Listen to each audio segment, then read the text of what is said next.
Hi, I'm Christine Gilfillan. I'm the Associate Director at Berks Women in Crisis. Welcome to our video and podcast series, The Place You Start.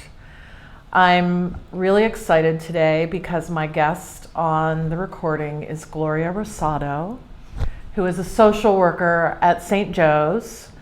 And Gloria and I have been working together for almost 15 years. And Gloria worked at Berks Women in Crisis before I did, which is longer than 15 years ago. So we've been doing a lot of work together in the healthcare arena over the last 10 to 12 years especially. So welcome to the program. Thank you. And I was hoping that you would share with our audience how you first became involved with Berks Women in Crisis. This is our 40th anniversary. So we're having some of these conversations, how you first became involved and what you remember about that. Well, I first became involved as my first employment right out of college. I worked as direct services, and that pretty much means we did anything and everything. I ran a women's support group. I did some advocate work in the courtroom, getting PFAs for women. I'd answer crisis calls, and at one point I had to do the women's support group and the batterers education group simultaneously, which was rough. So not like literally at the same time, but No. you mean one night it was one thing and another Correct. night it was the other thing, which is challenging enough. Challenging, and to stay objective while you hear the woman telling you her story of how she was assaulted, and then going into the room with these gentlemen who were court ordered, and some volunteered, very few volunteered, and hearing their piece. So it's been several years, many years actually, before I joined the agency as an employee in 2001, since we did those batterer education groups. They were eventually taken over by other organizations, and now the county runs those groups exclusively. So what you described was wearing all the different hats, so many different hats, and we still do that. But not to the extent that you're describing. Like now we would have separate people who would go into the courtroom, legal advocates. And attorneys. And counselors who run the groups. And then also shelter staff. So that's, I guess, just a sort of an illustration of how far we've come. Absolutely. In 40 years. Mm-hmm. So why don't you share with the audience a little bit more about how your work at St. Joe's ties into the work that we do together now. I am a social worker at the downtown campus for Penn State Health St. Joseph's, and we have a pediatric clinic, an OBGYN clinic, residency program, and a family practice. So there are 2 social workers, and we see patients from all 4 of the clinics. I happen to be co-chair of the Domestic Violence and Child Abuse Committee for St. Joe's. And we also have a medical advocacy project with Berks Women in Crisis, where if there is a survivor of domestic violence or sexual assault, Berks Women in Crisis will send a staff member to respond to that patient at the hospital, at the downtown campus, at any of our satellites, 24/7 pretty much.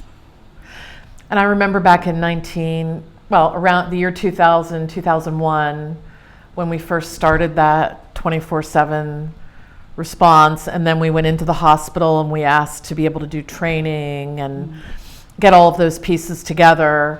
A couple of years ago, Berks Women in Crisis identified our outreach to the healthcare community to be the most important area of outreach that we do, and I think that's for many reasons, because we already had so many great relationships in the healthcare community, and also because we are first responders, you are first responders truly 24/7, and it's that idea of being able to get victims connected to the resources that they need. They're much, much more likely to meet you before they meet us. So how fortunate for us that we have you and other people well placed in the healthcare system who have worked for us previously or just have that experience and that knowledge that's so critical. Absolutely. It's comforting to a woman to know that there are resources, that she can speak to someone, that there is counseling at Berks Women in Crisis, that they don't have to leave right away, that they don't have to go get a PFA, because after all, it is just a piece of paper. And some people will respect or have fear of that piece of paper while others don't care. But it's nice for them to know that at any time they can call and there will be a friendly voice on the other end of the line or at the shelter, or even be willing to come to their location to see them.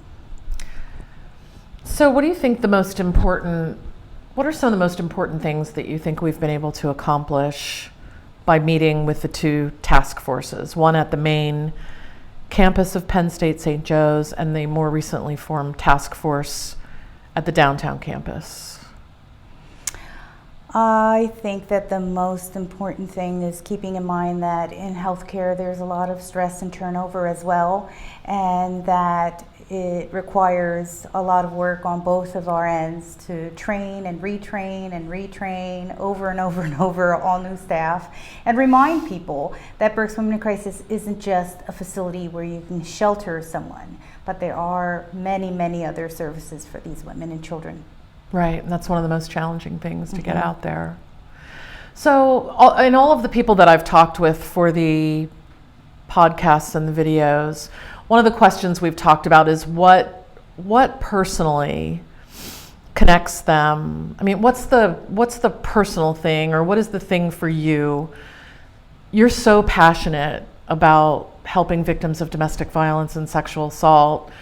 What is it that keeps you going as far as that passion goes, or what is it that fuels that passion, do you think?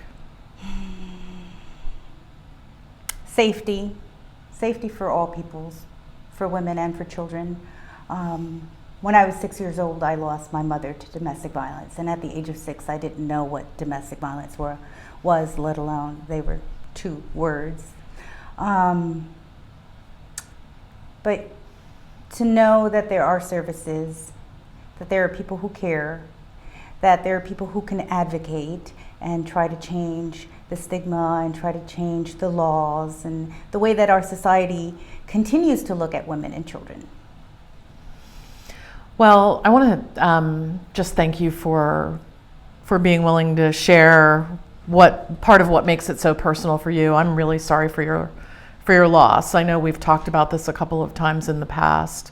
A lot of us have had losses due to domestic violence. Sometimes we talk about them, sometimes we don't talk about them. It's really difficult. So we really appreciate that. And I think that possibly that experience that happened to you, combined with the passion that you bring to social work and the long history that you have with the agency, is what makes you such a valuable person in this web of care that we try to create.